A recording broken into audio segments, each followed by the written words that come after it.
wa mpito wa Syria Ahmed al-Sharaa amewataka wapiganaji wa kabila la rais aliondolewa madarakani Bashar al-Assad kuweka chini silaha au wataandamwa na mkono wa dola.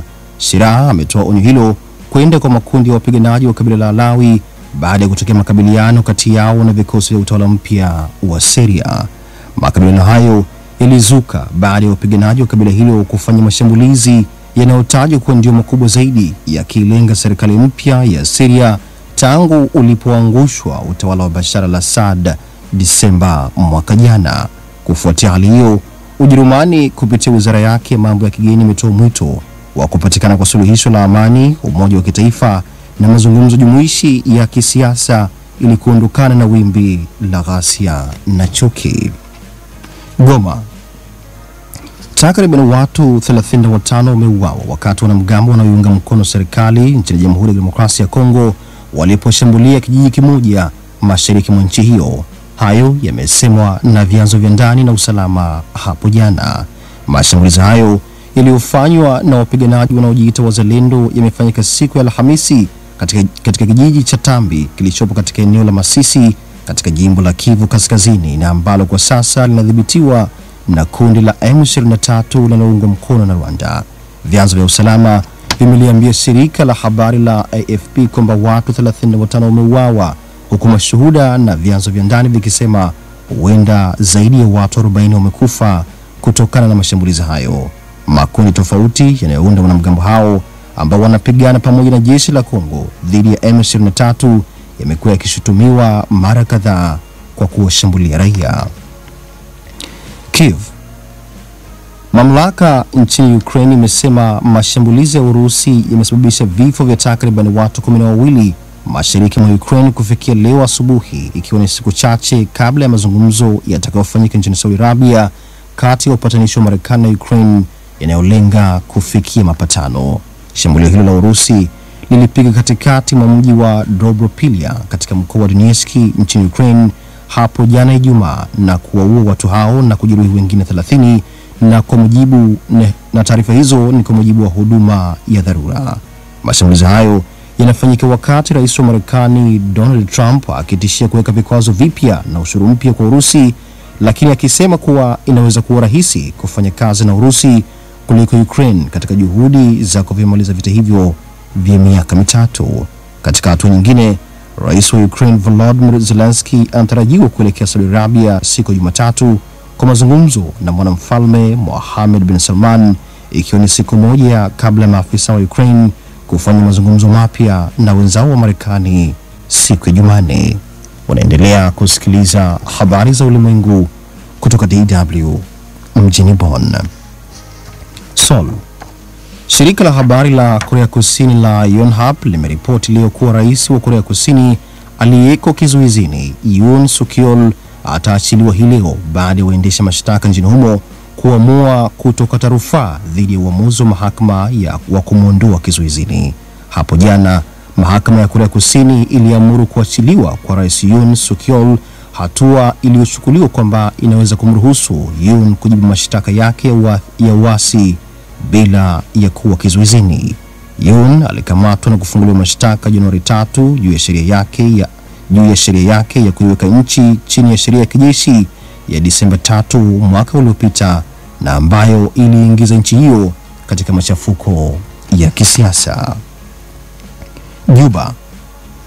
Watu kadhaa akiwemo mfanyakazi mmoja wa Umoja wa Mataifa wamekufa baada ya helikopta ya umoja huo kushambuliwa wakati ikiwa kwenye operesheni ya uokozi katika mji wa Nasser nchini Sudan Kusini.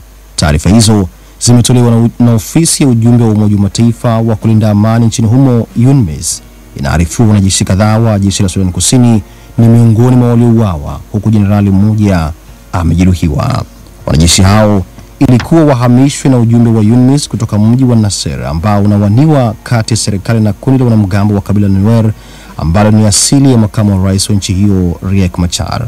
Serikali inakilaumu chama cha Machar cha SPLIO kuchochea mzozo huo. Kulingana na Umoja wa Mataifa, mapigano hayo kwenye mji wa Nasser ulio karibu na mpaka wa Ethiopia yamewaua watu kadhaa na kuwalazimisha wengine kuyakimbia makao yao. Na hatimaye Dar es Salaam.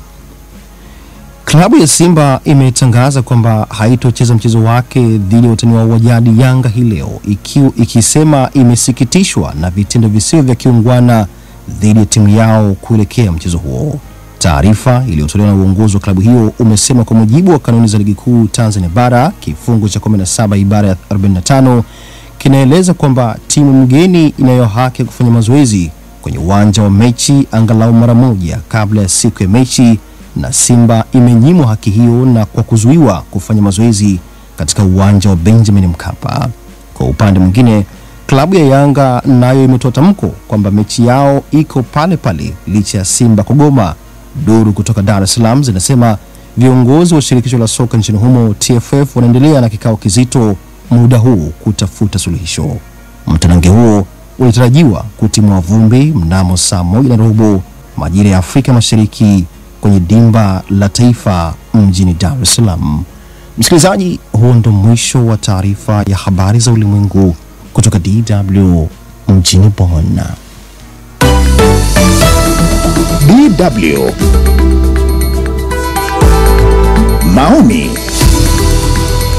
Takriban watu 80,000 waliokimbia mzozo mashariki mwa Jamhuri ya Kidemokrasia ya Kongo wamepata hifadhi katika nchi jirani.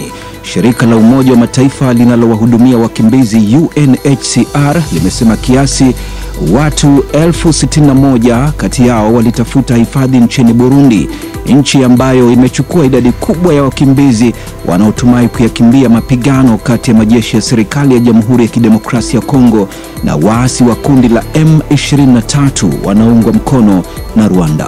Waasi hao wameyateka maeneo ya ardhi yenye madini mashariki mwa Kongo katika miezi ya hivi karibuni, wakiwalazimisha maelfu kwa maelfu ya watu kuyakimbia makazi yao na hivyo kusababisha mojawapo ya mgogoro mkubwa na mbaya kabisa wa kibinadamu duniani. Shirika la UNHCR limesema katika wiki 4 zilizopita raia 414,000 wa Kongo wamekuwa mbioni katika majimbo ya Kivu Kaskazini na Kivu Kusini baada ya waasi wa M23 kuamuru watu katika makambi ya wakimbizi wa ndani warejee katika miji yao. Katika kipindi chetu cha maoni mbele ya meza ya duara leo, tunajadili changamoto zinazolikabili jeshi la Kongo kiasi kwamba linakwama kuyakabili makundi ya waasi mashariki mwa nchi hiyo, hasa M23. Mezani leo tunaye Marcel Hamdun, mchambuzi wa siasa akiwa huko mjini Mwanza nchini Tanzania. Katika mji wa Johannesburg nchini Afrika Kusini tunaye Nixon Katembo, yeye ni mwandishi habari raia wa Kongo na mchambuzi wa siasa.